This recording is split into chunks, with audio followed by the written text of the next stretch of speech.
কেউ কি শুধু তার প্রয়োজনেই আপনাকে কাছে টানে, নাকি আপনাকেও মূল্য দেয়? আপনার কথায় কি আগ্রহ দেখায়? শুধু সাহায্য চাইবার জন্যই কি আপনাকে ডাকে? আপনার সময় এবং আবেগের গুরুত্ব কি তার কাছে আছে? ইউজ হওয়া এবং ইউজ করার মধ্যে মূল পার্থক্যটা কোথায়? মূল পার্থক্যটা হচ্ছে নিয়ন্ত্রণে। যদি আপনি সচেতনভাবে পরিস্থিতিকে নিয়ন্ত্রণ করছেন, ব্যবহার করছেন, আপনি কিন্তু পরিস্থিতিকে ইউজ করছেন। অপরদিকে যদি আপনার ইচ্ছা অনিচ্ছা উপেক্ষা করা হয়, তাহলে কিন্তু আপনাকেই ব্যবহার করা হচ্ছে। এটি একটি ভারসাম্যপূর্ণ দক্ষতা। এই দক্ষতা রপ্ত করতে সময় এবং অভিজ্ঞতা লাগে। মূলত ইউজ না হয়ে ইউজ করতে শেখা বলতে বোঝায় পরস্পর সম্মান এবং সীমার মধ্যে থেকে সম্পর্ক এবং পরিস্থিতিকে কার্যকরভাবে ব্যবহার করা, কিন্তু নিজে কারো সুযোগ সুবিধা বা শোষণের শিকার না হওয়া। ভারসাম্যপূর্ণ দক্ষতা এটি। কিছু কৌশলে আপনিও কিন্তু রপ্ত করে নিতে পারেন। প্রথমেই বলছি, নিজের আত্মবিশ্বাস বাড়ান এবং নিজের মূল্য বুঝুন। নিজের দক্ষতা, সময় এবং আবেগকে মূল্যায়ন করুন। না বলতে শিখুন যখন কোনো কিছু আপনার স্বার্থ বা মানসিক শান্তির বিরোধী হয়।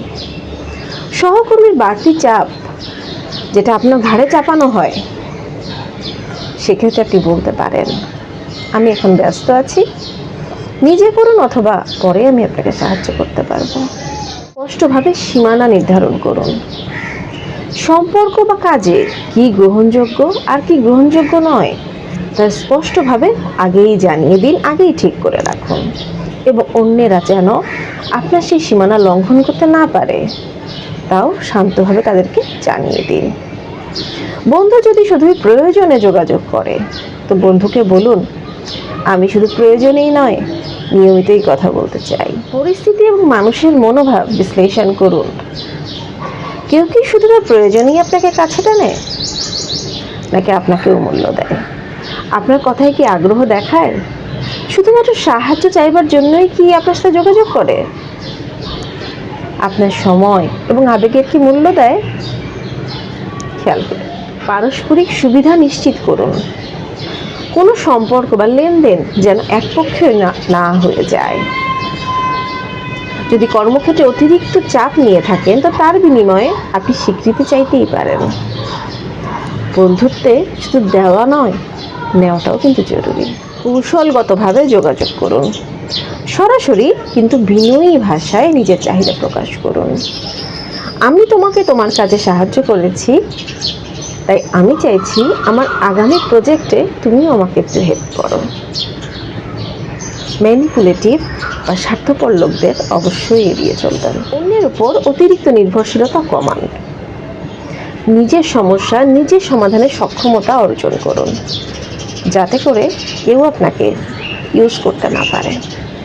বন্ধুকে টাকা ধার দেওয়ার আগে ভাবুন যে টাকা ফেরত পাওয়া যাবে কিনা। অভিজ্ঞতা থেকে শিখুন।